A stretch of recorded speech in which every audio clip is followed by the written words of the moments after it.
The playoff picture is starting to form. This is Snap the Pigskin. I'm Noah Clark. Great to have you here today for our show. We are on week 10, going into week 11 here. We're going to talk today on our drive of the week. The New York Giants firing their head coach, Brian Daboll. They keep GM Joe Schoen. Is there going to be any changes moving forward with the New York Giants? The Packers and Eagles meeting on Monday Night Football. Big division matchups this week, and it is our last international game of the year. The first ever game being held in Madrid, and we will have our Bring Home the Bacon and our Pigskin Primetime Picks. For those of you that are listening to us, great to have you with us here on this wonderful show. Let's get right into it with our drive of the week, and we start first down with the New York Giants. The New York Giants keeping GM Joe Schoen. Brian Daboll, however, is out the door.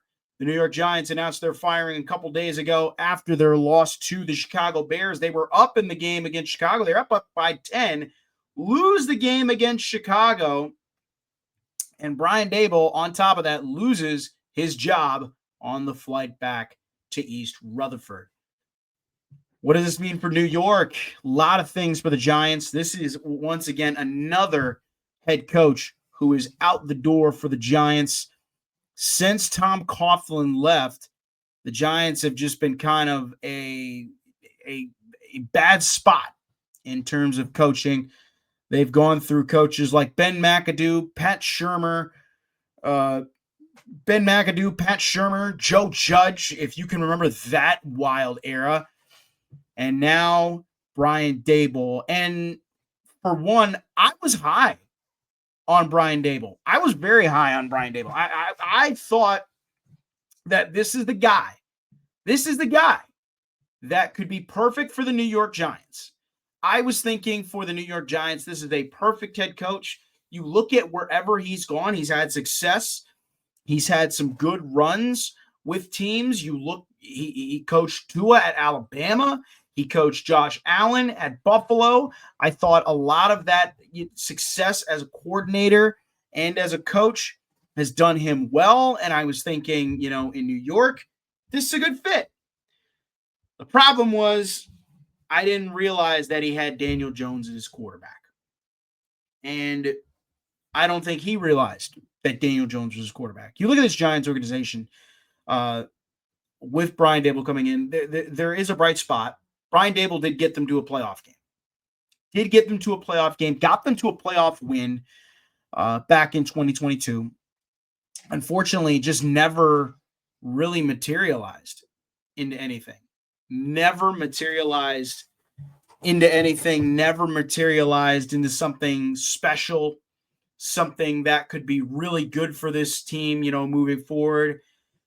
And it just ended up being a disaster. I mean, you look at it too from the Giants, and we'll get into more to Joe Schoen, but not having Saquon Barkley there, not utilizing him well in this offense, just sticking with Daniel Jones for the entire tenure, and then getting Jackson Dart and not being able to use him well. It's tough. I mean, it's brutal. And if you're a Giants fan, you've been kicked in the nuts repeatedly, like over and over again. And you just wonder, like, when is it going to end? When is it going to end? When are we going to see the Giants be relevant again? Because the NFL hasn't had really a New York team be relevant for some time. And you could say Buffalo. Yes, Buffalo is a New York team. They're in Western New York.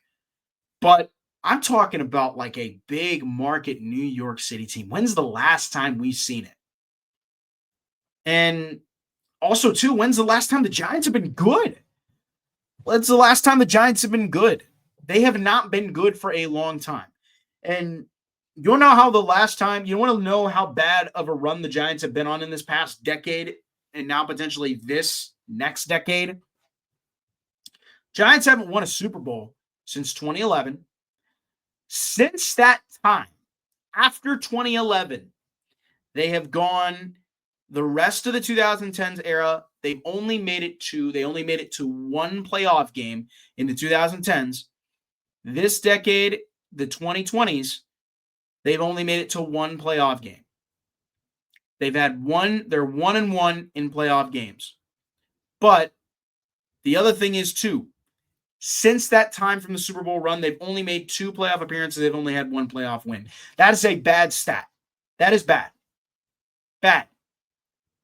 And keep in mind, this is a franchise that was really, really good at being successful. They're really one of the best NFL franchises. They're one of the founding franchises. They're one of the more historic franchises in the National Football League. And it surprises me that they've gone this long being this bad.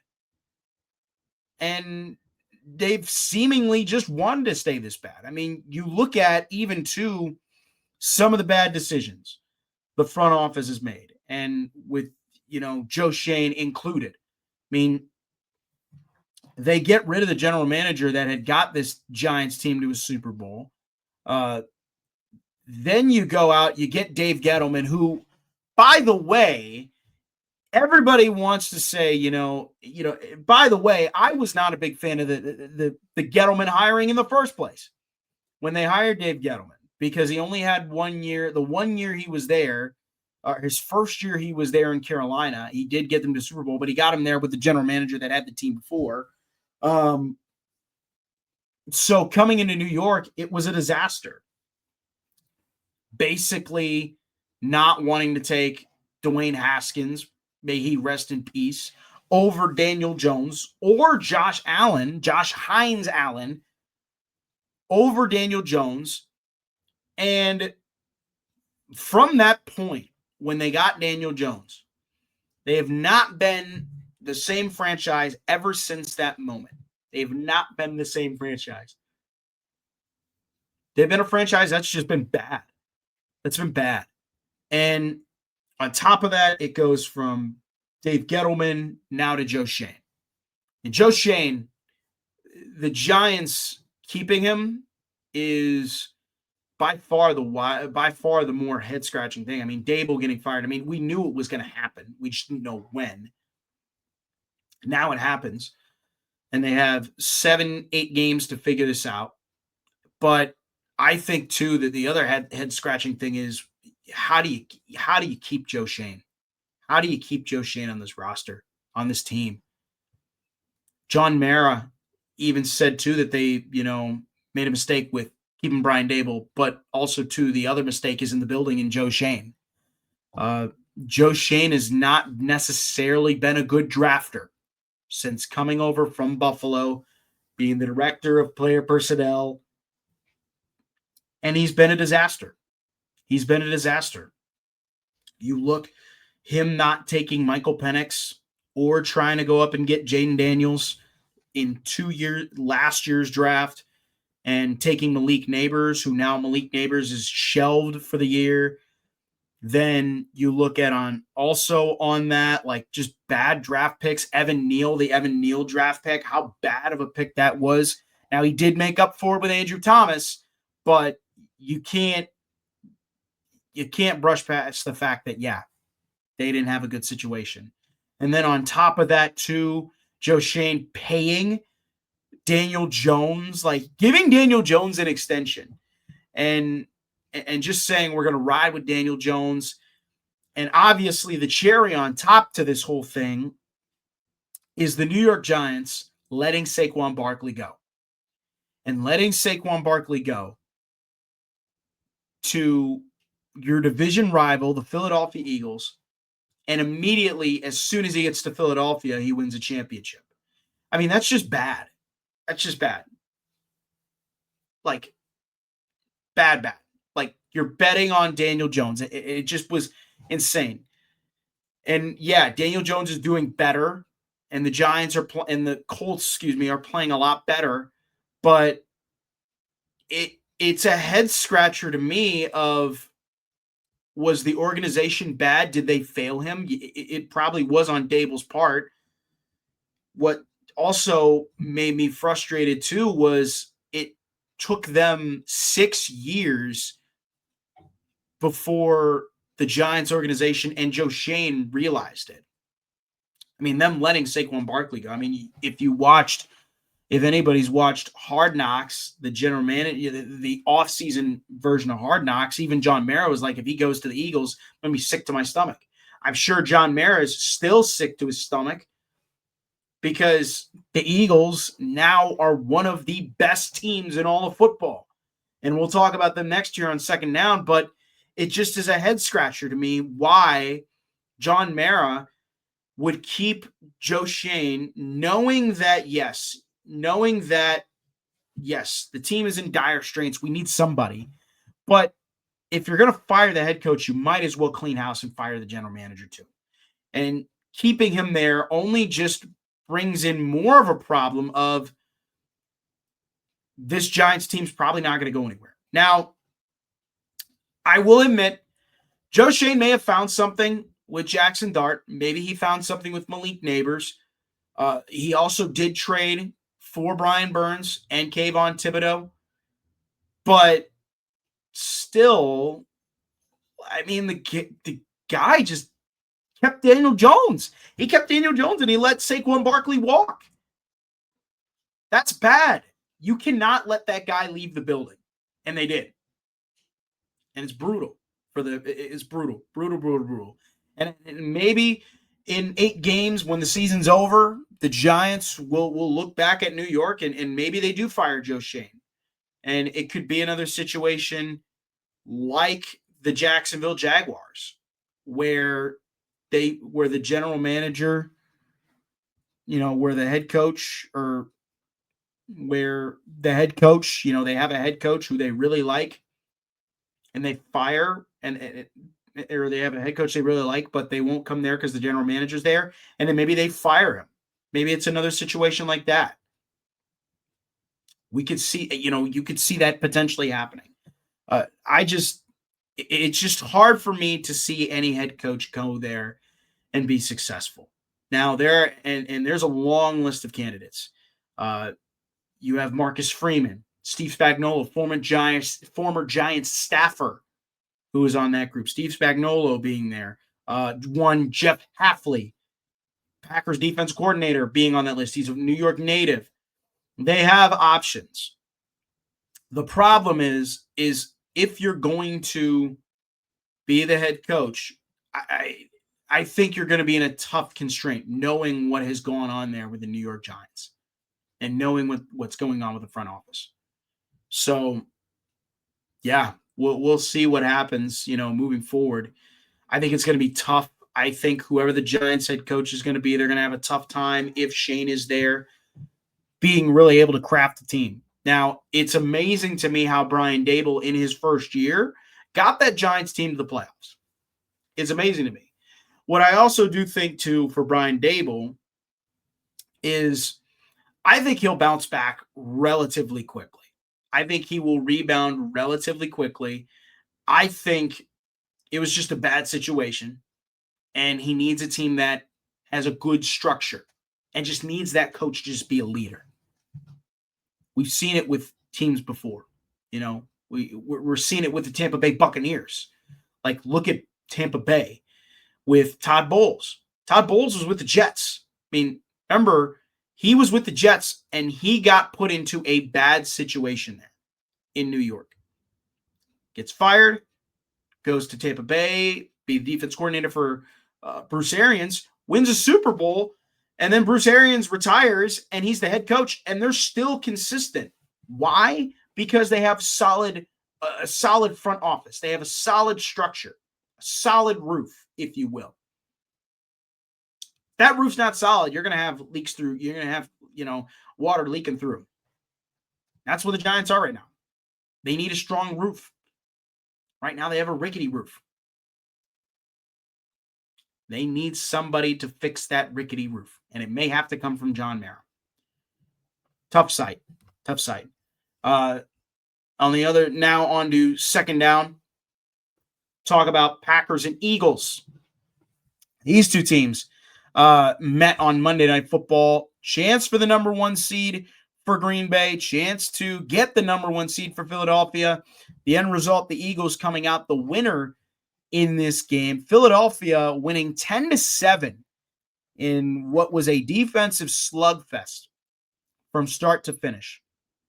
And Green Bay losing this game drops now to 3rd in the NFC North and behind the Bears and the Lions after having the division for most of this season. They've had the division lead for most of this season. Offense struggled again in this game. Couldn't generate anything. The defense for Green Bay was really outstanding. For the Eagles, this was just a game for the Eagles where they need to just, they'll have a couple big plays here and there and hope that one of them breaks. They got there with a touchdown, Devontae Smith off a Saquon Barkley run. That set up the score for Jalen Hurts. Eagles win this game. They get the number 1 seed and are in a very good spot right now to potentially go into the playoffs with home field advantage once again. Philadelphia, man, they are a really, really good team. Now, we'll see how this week plays out because they have the Lions on Sunday Night Football, which that's going to be an incredible game, an incredible primetime game. And this next week is going to be very, very incredible to watch and very fun. And we'll jump into that. And so for me, to start off with this, I will say for the Eagles, man, that the Eagles looked rough in this game. They looked rough. I mean, they could not really do anything on the offense. They could not do really anything on the defense. They could not do really anything on the offense. You got to give credit to Green Bay, and I'll talk more about them too. But the Eagles, man, this was a gritty game for Philadelphia. They needed this win. They can't coming off a bye week, needed something to happen. They do get it done on the road here. And for Philadelphia, man, just give them credit. They know how to find ways to win. They know how to get it done, and they know how to be able to really go out and play well. For Green Bay, on the other side of this with Green Bay, the defense showed up in this game. And the Packers here in this game showed me and showed the world why they traded for Micah Parsons. Because of stuff like this, because of stuff that happens, because of stuff like this, because of, against teams like this who have really good offensive lines and really good playmakers. You need someone that can be a disruptor. Micah Parsons was outstanding in this game. The defense was outstanding in this game. Yeah, they gave up 10 points and they gave up a touchdown, but through the entire night, they really kept Philadelphia in check. Really kept them in check. So I do think that this defense could be championship level. I do think it. The problem is you have an offense right now that's trying to do some soul searching. And you got 8 games left to figure out how you're going to get it done. This week, Matt LaFleur has taken a lot of blame. And it's tough. I do think for Matt LaFleur, one of the things there's a couple things that he can do to right the ship. One thing is stop running the ball as much. Give Jordan Love the ability to throw the ball. Don't do what Pete Carroll did with Russell Wilson, where he handcuffed him and had him focus on the run game. Let your quarterback go and win you games. And then the other thing is adjust the offense. You don't have Tucker Kraft anymore. You don't have a run blocker. Go out and make this team better by letting your quarterback go out. Yeah, I mean, they didn't have all the weapons. They didn't have their wide receivers there. They didn't have Matthew Golden in this game. They still don't have Jaden Reed. Yeah, you don't have Tucker Kraft. I get that. But they have opportunities. And we've seen it from Matt LaFleur too. We've seen it. When he doesn't have good players and he doesn't have his best player, they find ways to adjust and to win. We saw it early on in his tenure when they didn't have Devontae Adams. They were still able to go out there and win games. Still able to go out there and win games. I truly think that if you're I truly think if you're going to be a competitor in, and compete in the NFC and you're thinking that you're a Super Bowl team, go out and show it. Go out and show it. And go out and show it, and go out and show that you can prove to me that you can be really good. So they got some soul searching to do. They got the Giants this week. New York, this will be a very fascinating game. This is a must-win game in Green Bay. If they can't beat the Giants, I do think that there's going to be some real tough questions to ask after this game, and there's going to be some real question marks after this game. So moving on now to third down. Division matchups are kicking into high gear. And holy cow, we've got, from here on out, there's going to be some fun stuff.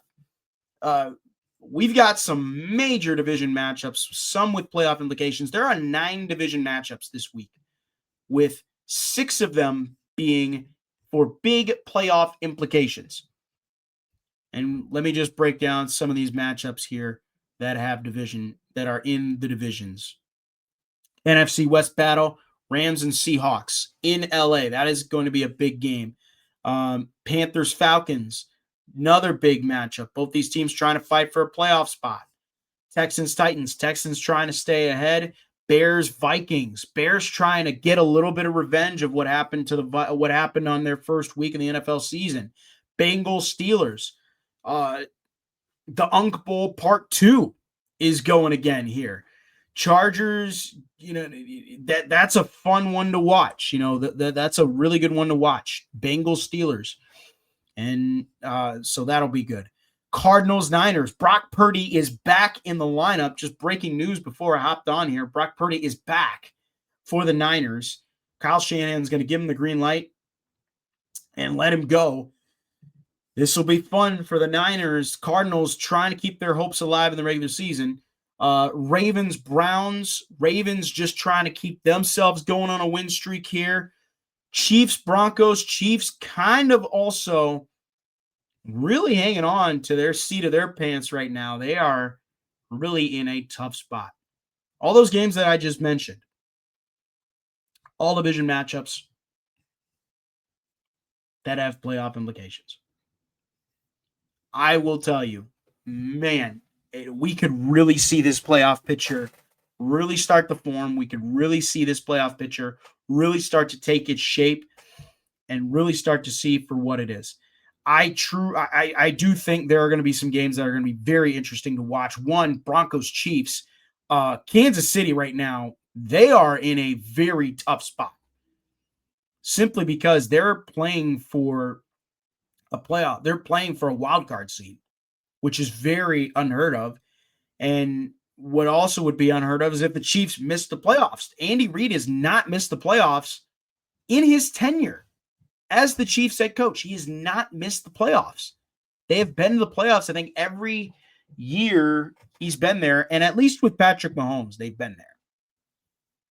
So they're kind of in a tough spot.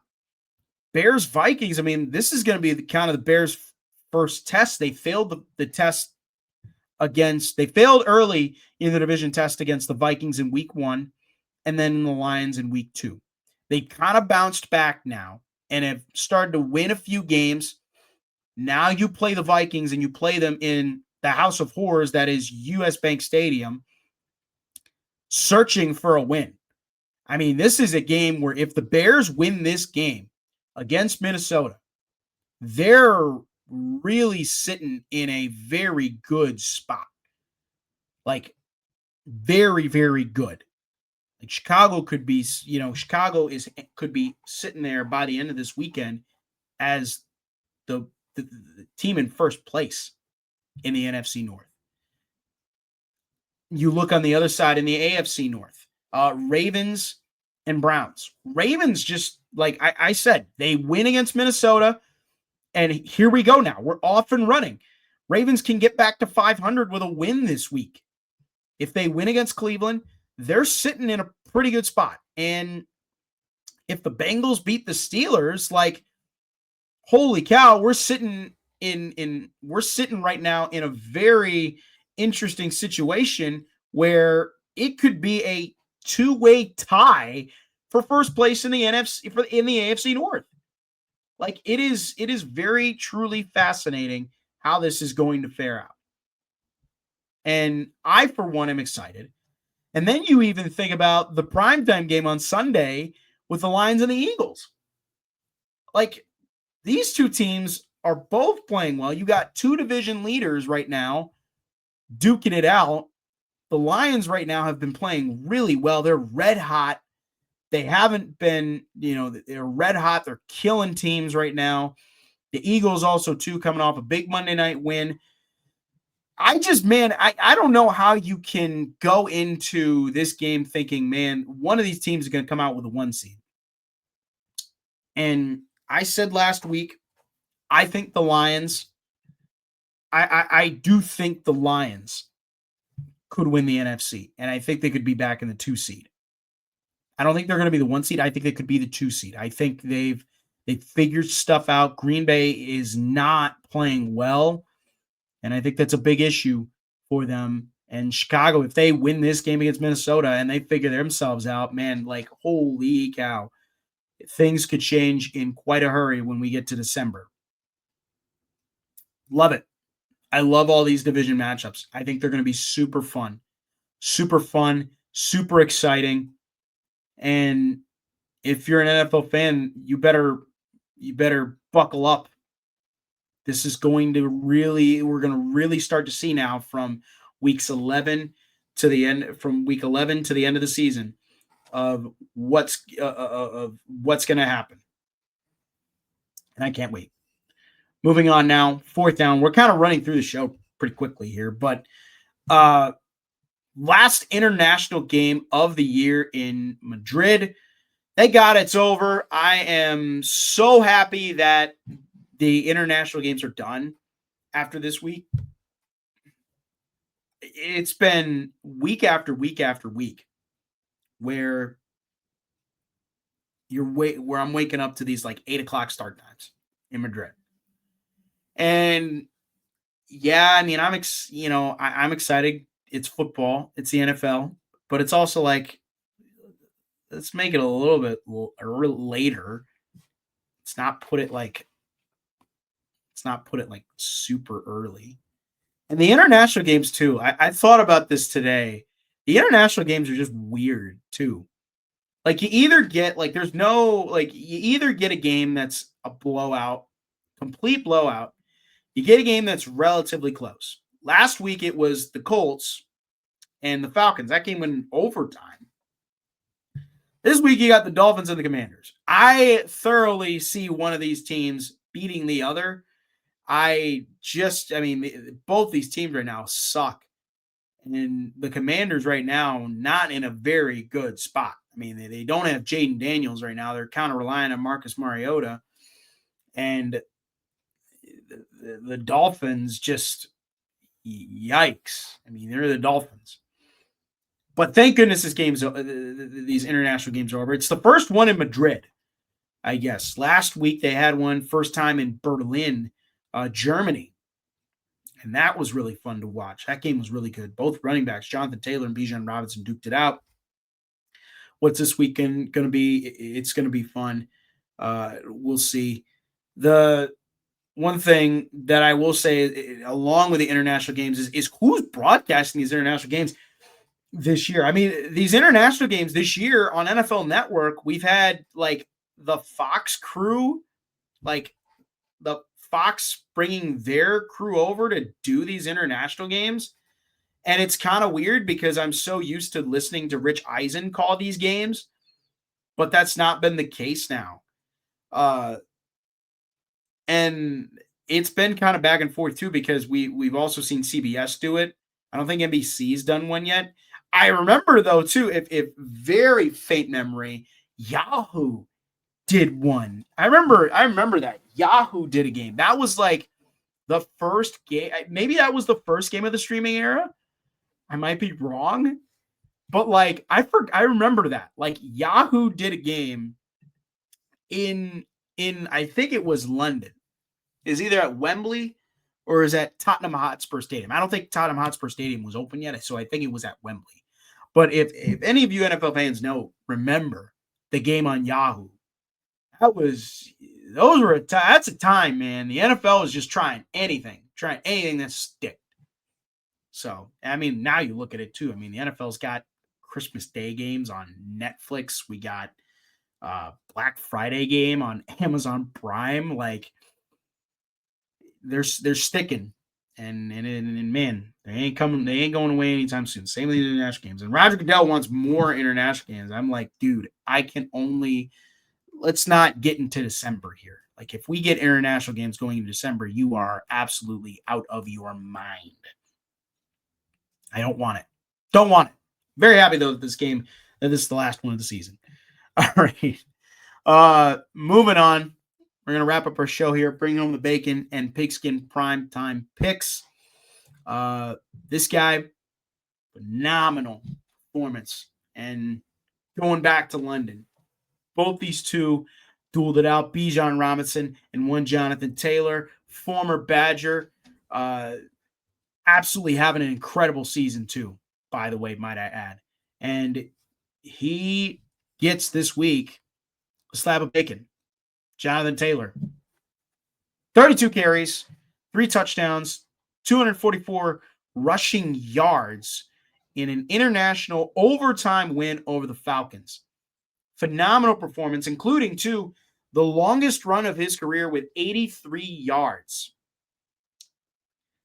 I got to tell you, the MVP race has not been particularly that good. But give JT, some credit. I would just say, maybe you give Jonathan Taylor, maybe you give him, the MVP. I'm just saying he's been playing pretty well. Been playing really, really well. Colts fans know it too.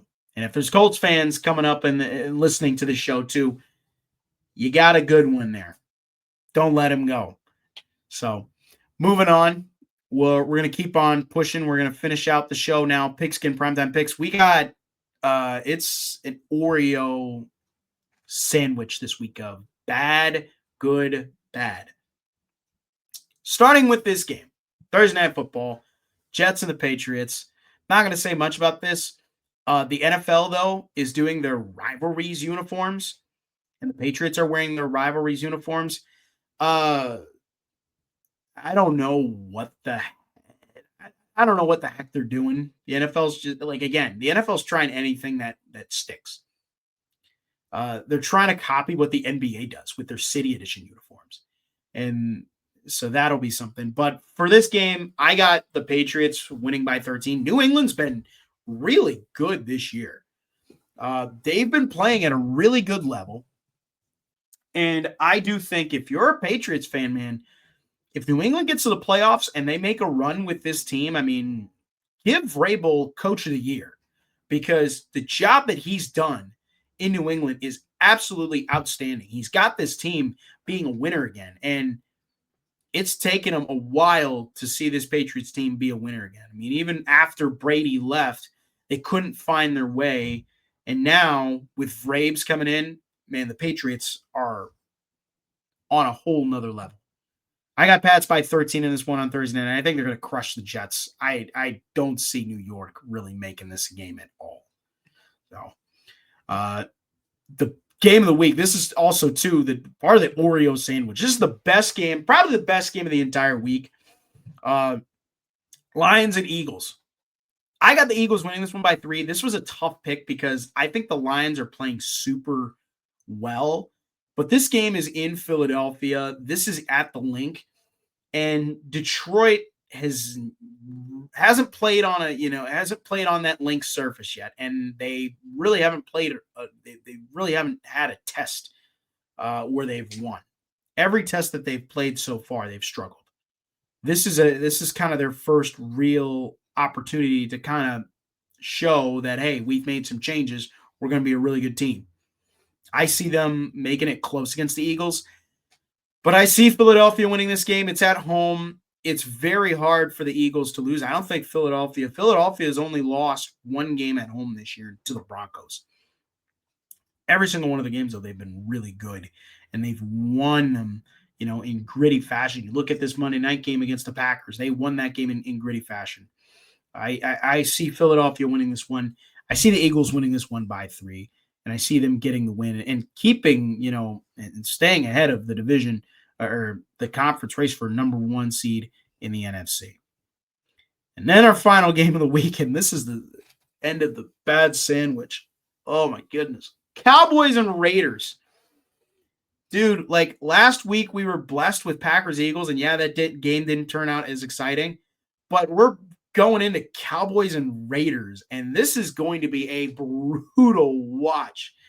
I got the Cowboys by 7. I do think the Raiders are going to, if the Raiders can make this game interesting, wonderful. I do have Dallas winning it by 7. I'm just going off of a more safer pick. I just don't think the Raiders are that good. I think Pete Carroll's getting fired after this year.